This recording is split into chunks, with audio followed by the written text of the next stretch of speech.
When 28-year-old Ashley Fallis was rushed to the hospital in the early morning hours of New Year's Day 2012, her family had no doubts as to who had put her there.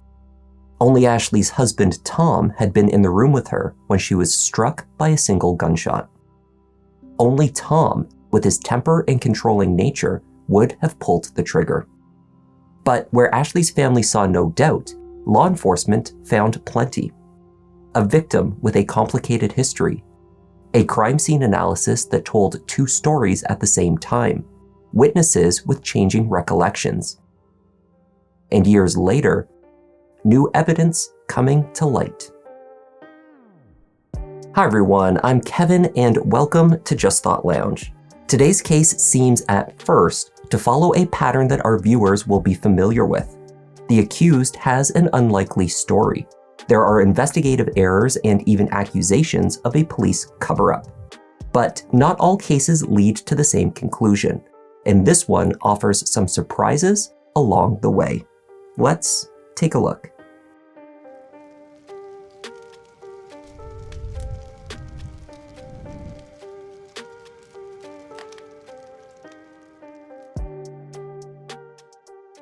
In the Grapevine Hollow neighborhood of Evans, Colorado, each street is named after a type of wine.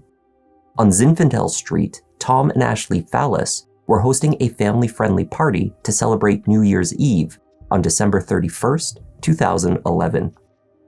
Jenna Fox and Joe Ragudin left their daughter's home on Zinfandel at just past 12:30 a.m. It had been a fun night, full of drinks, games, and dancing. But just after ringing in the new year, the mood at the party turned sour. Ashley had told her husband that she was stepping outside with her family for a smoke, although Ashley didn't plan to smoke a cigarette. An argument ensued between the young couple, taking place in front of Ashley's family, who were the only guests that remained at the house. Only an hour earlier, watched adoringly by their guests, the two had danced affectionately to their favorite song. But now it was the frustrations of their marriage that were on full display. Ashley's family members chimed in. They did not see what the big deal was and appealed to Tom on Ashley's behalf. In response, Tom yelled at them as well. Jenna and Joe were told to get out.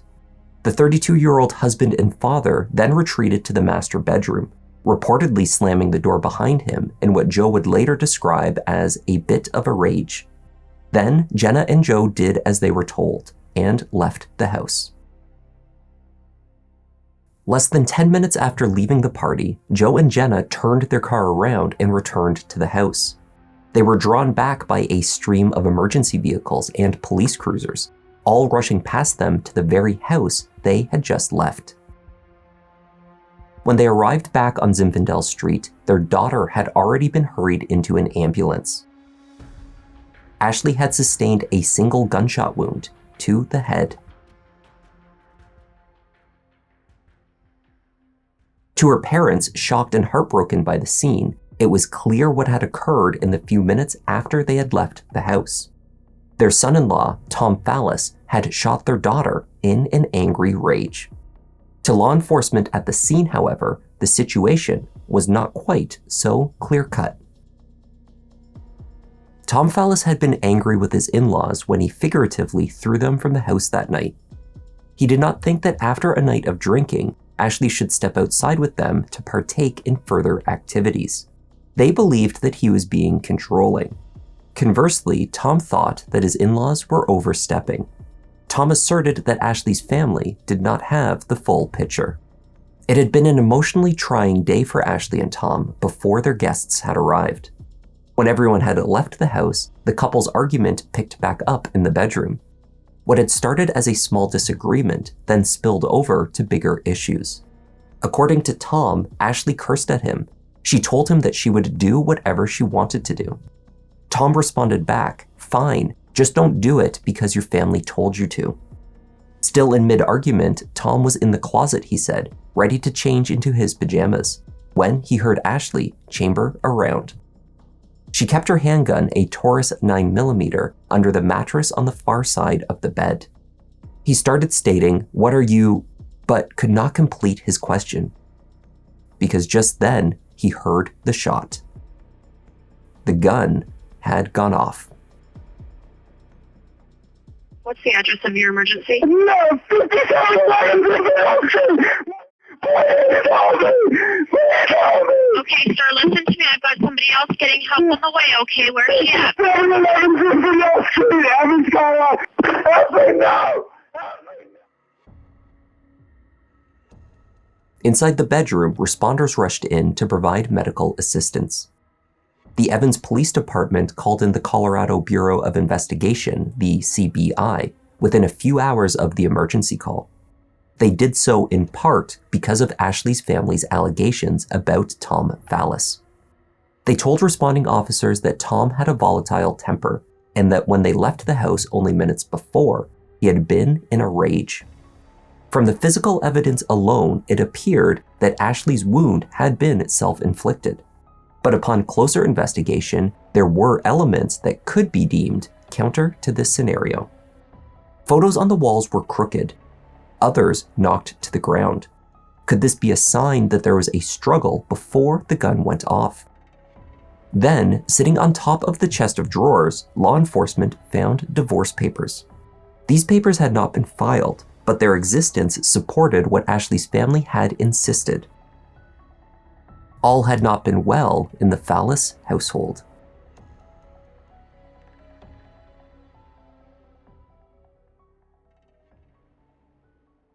Tom and Ashley Fallis had met through the dating website Match.com in the spring of 2007.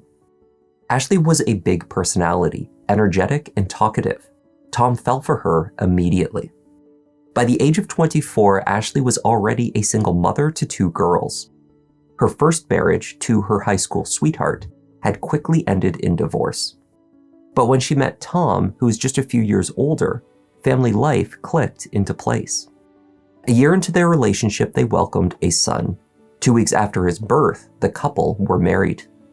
A few years later on, in 2010, Tom adopted Ashley's 2 girls as well. By New Year's Eve 2012, the girls were 9 and 6, and their son was 3. Life in the Fallis household leading up to the New Year's Eve bash had been in turmoil. Their young son had been diagnosed with hydrocephalus, a buildup of cerebrospinal fluid in the brain that can cause developmental delays. He required multiple surgeries. The stress of her son's illness spilled over to other areas of the young mother's life. In 2010, Ashley was dismissed from her job as a respiratory therapist at the Northern Colorado Medical Center. The cited reason for her dismissal was insubordination. The details are unknown, but her behavior was reported as aggressive. Ashley eventually won a wrongful termination suit and received a settlement, but other issues in her life continued. The following year, Ashley began a short-lived affair with an old high school boyfriend. She also sought mental health treatment. Ashley was prescribed a regimen of anti-anxiety medication and mood stabilizers after she reported having 4 or 5 panic attacks each week. Perhaps it was not surprising under these circumstances that the marriage had been on the brink of collapse. Tom, who was aware of his wife's affair, had nonetheless not proceeded with a divorce, it seems. The papers found by investigators in the bedroom had in fact been drawn up by Ashley, and they were not recent. Years before, in 2009, the couple had discussed separating due to the stresses of their conflicting work schedules, but they decided instead to stick it out. According to Tom Fallis, more recently, things between the couple had been looking up. Tom had a new, stable job, having joined the Weld County Sheriff's Office as a corrections officer. Ashley had conducted a speaking tour to share her experience as a mother with a child diagnosed with hydrocephalus. She offered helpful words and support to other parents experiencing similar struggles. But as the marriage was taking a positive turn, Ashley was hit with yet another personal disaster. Weeks before the New Year's party, she had received a positive result on an at-home pregnancy test. Despite having undergone a tubal ligation after giving birth to their son 3 years earlier, which should have made another baby an impossibility, Ashley believed she was pregnant. As a precaution, she stopped taking her prescribed medications for anxiety and mood swings. Then, on the afternoon of December 31st, 2011, only hours before their guests arrived to ring in the new year, Ashley experienced some bleeding. Another at-home test was taken. It no longer read as positive. Both she and Tom were devastated. They spent that afternoon exploring options to fully reverse the tubal ligation. Originally, the procedure had been her mother's idea, Tom said. Now they were making the decisions, and they both knew they wanted more children. After a rough afternoon, Ashley put on a good face for the party. She drank and danced and embraced her family. According to her parents, Joe and Jenna, Ashley had been in genuinely good spirits. She was resilient, a fighter. Most significantly, she was not a mother who would choose to leave her children. However, from Tom's perspective, there was more going on with Ashley under the surface, much more than her family knew or understood. Was Tom's version of events accurate? Or was he simply creating a story and spinning the facts to cover the truth of what happened in their bedroom that night? The fact that Tom had murdered his wife. Tom Fallis was brought in for questioning by the Evans Police Department. Detectives noted scratches on his neck and chest, perhaps further evidence of the struggle that took place before the alleged murder. Tom explained that these marks were a result of his own scratches. He had shaved his entire chest for the first time very recently. He had been complaining and itching for days. The red marks on his neck were likely from his own straining from the stress, he said. The scratch mark that's on your chest, what is that? Where? You have like a long red... Oh, probably because I've been doing this all. Tom detailed his version of events from that night. He began by explaining what had transpired that afternoon with the failed pregnancy test. Then how their argument that night turned from a spat over Ashley's decision to step outside with her family to her routinely following her mother's advice, regardless of what may be best for her. When we found out when she had that positive test, it was like, all right, it's like, we finally got over everything. I was like, if whatever happened today with the miscarriage, I was like, it happened. I was like, you know what? F your mom, f everybody. Let it go. After Tom told his story, the detective asked him again to explain what really happened. His explanation of how rapidly the shooting unfolded, as well as his excuses for the scratches all over his chest, were not accepted by the Evans PD at face value. At this point, the interview very quickly became heated. I didn't shoot my wife! Tell me what happened then. Tell me what happened. Why do you have those scratches on your body? I just told Why you. do you have... No, that is not from you doing You know that. what? Yeah, it is. When you shave your chest, you sit there and I do this all You're freaking just trying day. to make more scratches right Oh now. my Let me God. tell you. While Tom sat in the police station, investigators at his house were busy canvassing the neighborhood. What they uncovered were witnesses that claimed to have overheard the argument between Tom and Ashley before the gun went off. One witness, a 16-year-old girl, Chelsea Arrigo, reported hearing Ashley scream, "Get off me," repeatedly. There was somebody awake, and they actually heard your argument and your conversation between you and your wife. Really, what conversation was that? She's telling you to get off of me, get off of me. And you're saying, don't leave me, don't leave me. Oh. Explain that. Why do you think that a neighbor that has nothing to do with this is going to say that? Which one? The one next door It who's doesn't threatening matter to kill our which dog, one. or which one? It doesn't matter which one. You have to explain that. It never happened. She never said that. Yeah, and you know what? I did. And I've told you. I've told her to f her mom. F them. You don't need to get high. You don't need to go get high because your mom. You don't need to listen to her anymore. You were mad at the fact that she was listening to her mom. I've already told you that. Yes, and so when you went upstairs, you were arguing with her. And you know you were arguing with her. That wound on the back of her head isn't where she could do it herself, Tom. It is not. Oh, bull! It is not. Bull! Okay, where's the GSR on my hands? We're going to do them. We're going to find that out. Yeah, okay, find it out. Because you know what? I would like to know where the GSR is on my hands. And you better be testing her hands too. You guys are sitting here freaking milking trying to find something. This is ridiculous. No, it isn't called milking. It's talking. When Tom Fallis entered the interview, his wife was still undergoing emergency treatment. Ashley would pass away only hours later, while Tom was still being questioned. And I have to let you know, your wife did not make it. Your wife did not make it.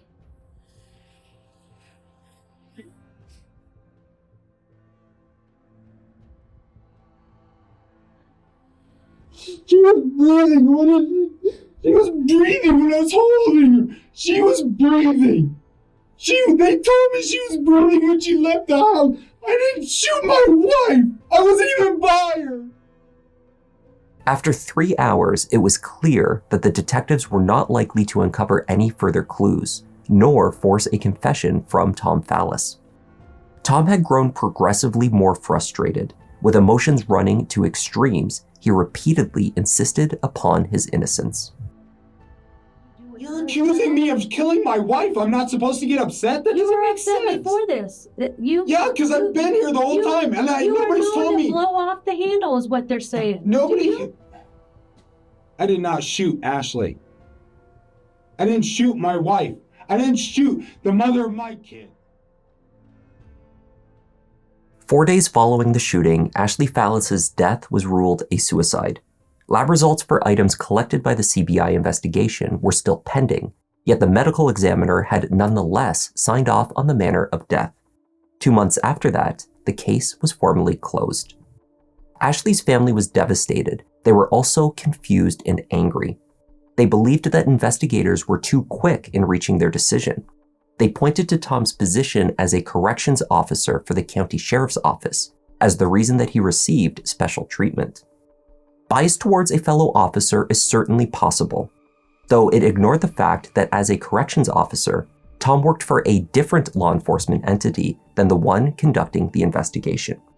He did not know the deputies or detectives involved, and the CBI had been called in swiftly. Regardless, mistakes had been made. Tom was not immediately separated from potential witnesses at the scene. His hands were not bagged to protect forensic evidence, such as the GSR, the gunshot residue that was potentially on them.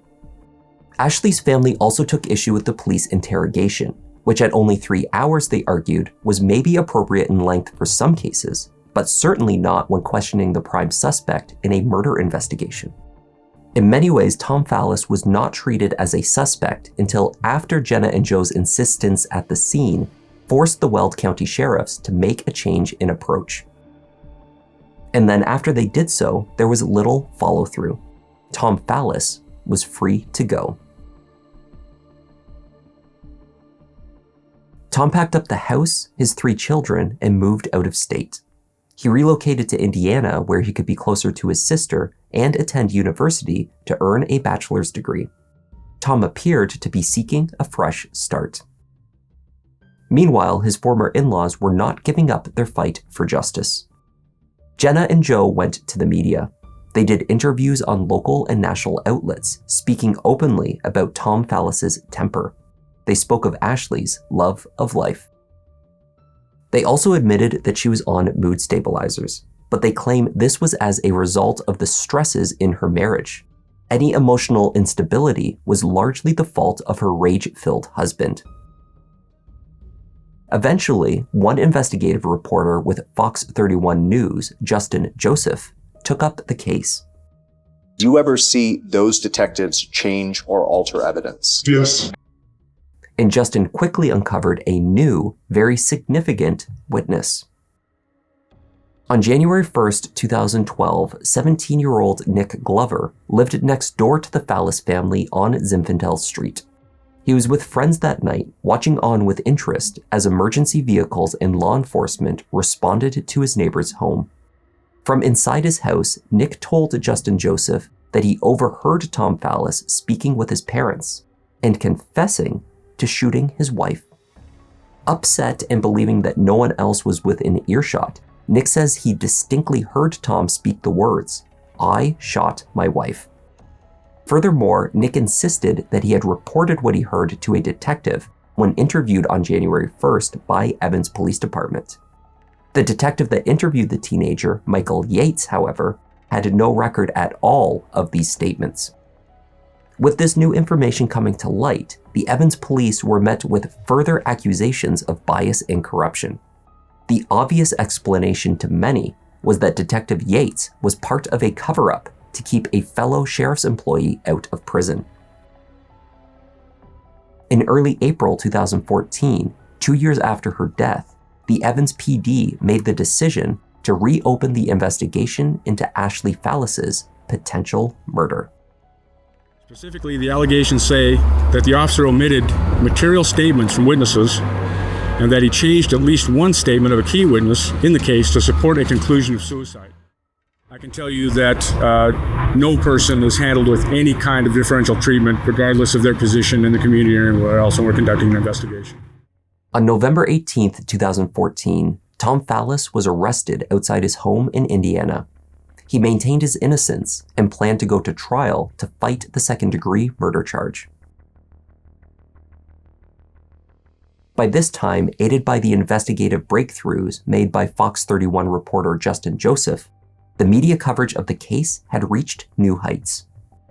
A 48 Hours episode that aired before Tom Fallis's trial posited that the bruises found on Ashley's legs could have been made by the large flashlight found at the scene.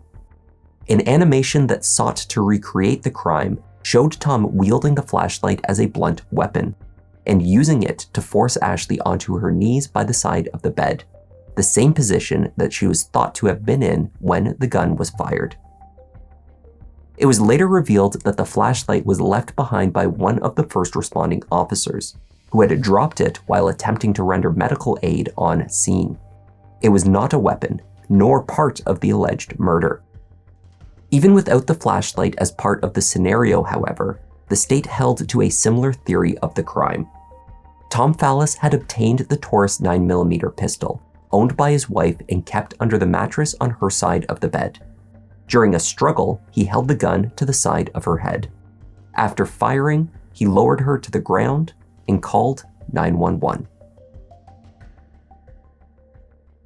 The prosecution opened their case with testimony from Jenna Fox about how her son-in-law's behavior at the New Year's party was angry and threatening. She testified to an argument that she had with him earlier in the night about his cursing in front of the children. Tom claimed that this exchange never happened.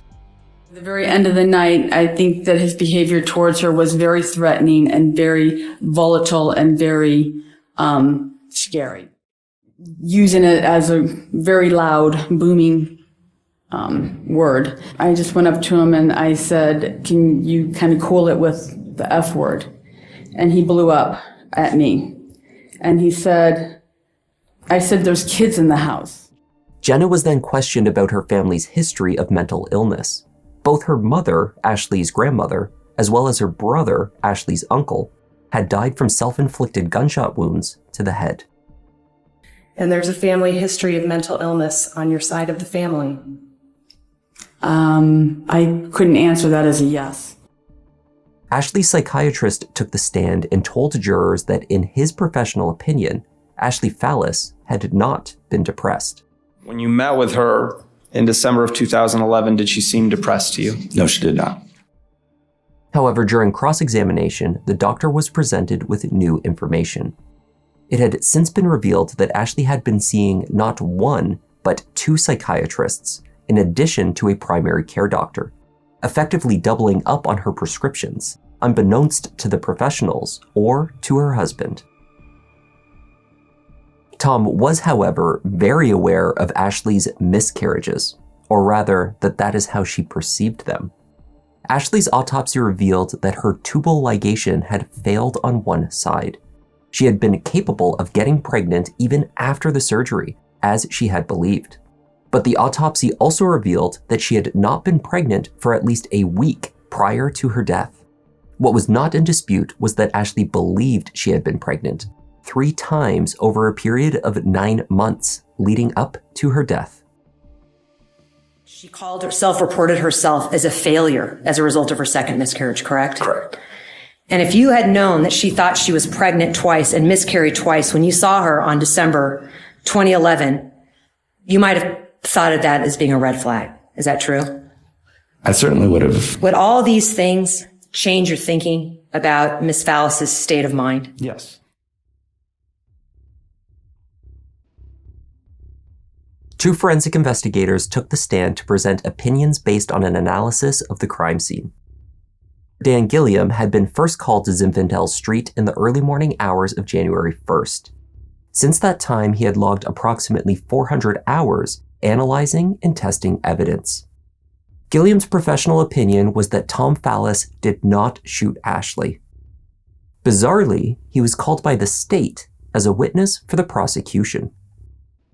Nonetheless, he stated, "In the 35 years I've been in law enforcement and 25 years in the lab, most people that shoot someone in an act of rage, they don't stop with one shot." The second state's expert, however, disagreed. Forensic analyst Jonathan Priest testified that he spent about 25 to 35 hours working on and reviewing the case.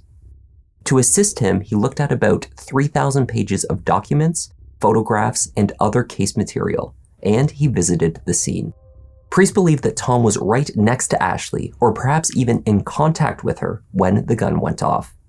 He believed that if Tom had been all the way across the room when the gun fired, as he claimed he was, there would have been far more blood present at the scene. This assessment was based on the amount of time it would have taken for Tom to reach Ashley and then to apply pressure on the wound, as he was doing when responders arrived. Much of the physical evidence collected did not help bolster the state's homicide theory. Tom Fallis' hands were eventually tested for gunshot residue, but none was found. There was GSR on both of Ashley Fallis' hands. Furthermore, despite the many scratches all over Tom's chest, none of his wife's DNA was on him. Scraping from under her fingernails, likewise, did not return any of Tom's DNA. These results certainly threw the theory of a struggle into question. The prosecution's case would rely heavily on the new witness testimony, namely the neighbor, Nick Glover, who claimed to have overheard a confession. Nick Glover's testimony would be even more integral after his friend, 16-year-old Chelsea Arrigo, took the stand and testified that she couldn't recall hearing the argument between Tom and Ashley that night after all. According to Nick's mother, Kathy, Chelsea had stated to her that night that she had overheard Ashley screaming, "Get off me, get off me." But when placed under oath, Chelsea said that she had been drinking quite a bit that night and did not recall hearing any argument or saying anything to Kathy at all. You said to her, "Please tell me you called the cops." I do not. You recall she asked you why? No. And you said to Kathy Glover in that phone call, "Because your neighbor just shot his wife." I do not. Friend Nick Glover, however, testified that he remembered the night clearly. He proceeded to say, "I shot my wife." How certain are you, or are you not, that the voice you're hearing is Tom Fallis' voice that you're seeing standing in that quadrant of your driveway? I'm 100%. You can't hear something like that and forget about it. I mean, that's going to be embedded in your mind for years to come. Detective Yates, who had interviewed Nick the day of the shooting, had been subject to an internal investigation for his failure to record the confession that Nick insisted he reported that day. The detective was found to not be at fault. Yates told the jury under oath that the then 17-year-old had never reported the confession to him. Indeed, in the days following Ashley's death, Nick made a different statement about the shooting to a friend named Ben Brunswick. That statement, Detective Yates did record. I don't recall telling Officer Yates that you told Ben Brunswick, quote, "My neighbor just shot herself." I do not recall. During his cross-examination, Nick Glover was asked about his interactions with Tom following the alleged murder. He went on a camping trip with him, and joined the family for Christmas caroling. Wasn't it odd to have taken part in all of these activities after he claimed to have heard Tom admit to murdering his wife? During this cross-examination by the defense team, Nick Glover responded with the statement, "I do not recall," over 90 times. Nick was subsequently supported by a second witness who had also been uncovered when the investigation reopened. 3 years after the fact, former Weld County Sheriff's Deputy Chris Graves also claimed to have overheard Tom Fallis openly admit to the murder in the minutes following the emergency response to the house. And at that point, you said that's when you heard him screaming something. What did you hear? I heard him screaming, "I can't believe I shot her, and I can't believe she's dead." When you say screaming, how loud are we talking? Loud. Tom's defense team were quick to point out that the scene of the shooting was full of potential witnesses. Law enforcement from 6 other agencies, family, and neighbors. Yet no one else seemed to have heard the confession made by Tom Fallis, despite him allegedly screaming the statement aloud. The team further questioned how the former deputy could have ignored the confession at that time and waited 3 years to report it. You claim that you heard the man say, "I can't believe I shot her." Correct. But you didn't handcuff him right then and there. No. Because it wasn't your scene. Correct? Correct. That was your testimony yesterday? Yes. And you have never, to date, written a report about what you claim you heard? No. Let's talk about that for a minute. You said that you were employed at the sheriff's office until April or May of 2015. Why is it that you're no longer employed there? I was fired Why were you fired? for this case. What specifically with respect to this case? I was terminated for lack of candor and honesty. Tom Fallis opted not to take the stand in his own defense. It was a lengthy trial, lasting several weeks and encompassing the testimony of over 40 witnesses. When the defense made its closing arguments, they focused on Ashley Fallis's state of mind. They pointed to expert testimony that highlighted red flags in her behavior, coupled with issues in her life in the months leading up to the night of her death. That included her pregnancy tests, her son's illness, her medications, her dismissal at work, and her affair. It also included not one, but 2 final notes that Ashley had written to Tom, apologizing for all that I have caused. She called herself a failure and stated that she could no longer take it. Ashley's family questioned how these notes they knew nothing about came to light, much like the state's witnesses, only years after the shooting. Convenient for Tom's defense, they said. Ashley said on July 24, 2011, "Dear Tom, I'm sorry with all that I've caused. I'm not happy about it. I'm sorry for your pain." The jury returned with a verdict in roughly 3.5 hours, over which time they also took an hour lunch.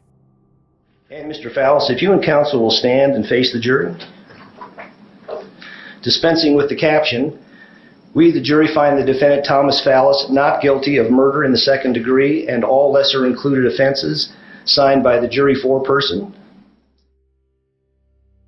Jenna Fox and Joe Ragudin filed several lawsuits against the Evans Police Department and named investigators, claiming that evidence in the case was falsified and omitted. They argued that not only had Detective Yates omitted the statements made by Nick Glover on New Year's Day 2012, but that other deputies within earshot of Tom Fallis must have heard the same statements as Deputy Chris Graves, but these other officers failed to report it. Their case was ultimately dismissed. The family remains convinced of Tom Fallis's guilt and devastated by the jury's verdict. They have obtained visitation rights for the 3 children and remain part of their lives. Tom Fallis has spent the years since his acquittal struggling to pay down the hundreds of thousands of dollars he accumulated in illegal fees for his defense. He also returned to his studies. Tom revealed that he told his children that their mother had an accident. He plans to tell them more about what happened when they are much older. That was the tragic case of Ashley and Tom Fallis. Thank you again to everyone who watches and supports the channel, and a special thank you to our newest members, Katina, Grumpy Bunny, DJ Larson, OY, and Kimbo. Lastly, today I want to share with you a short music video about JTL. It is the creation of the talented Frank Mizzy.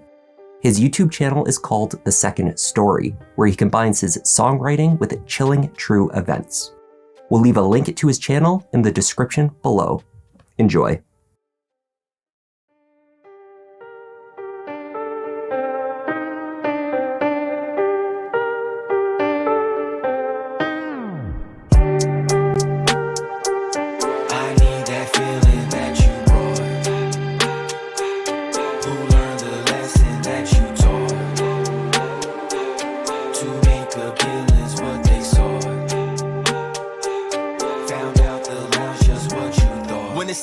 Tell me who the scream saves, I can hear the cries repeat. Gotta take my time, cause these crimes get deep, but these stories can't hide, let me find my seat. Kevin, go ahead and settle in. Gotta be selective, doing all the research, keeping it objective. Always been effective, can say he got a knack.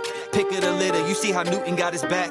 Yeah, the content that you need, this could be a new sign. We talk in the comments, they jot in a few lines. Tune in and hit like, love that, it's too kind. Feels like the whole world is online for true crime. Watch him on the run, but it's not a race. Really hard to disappear, poof without a trace. Sherlock Holmes with it, I put you in your place. Got my smoking pipe, only right, I crack another case like I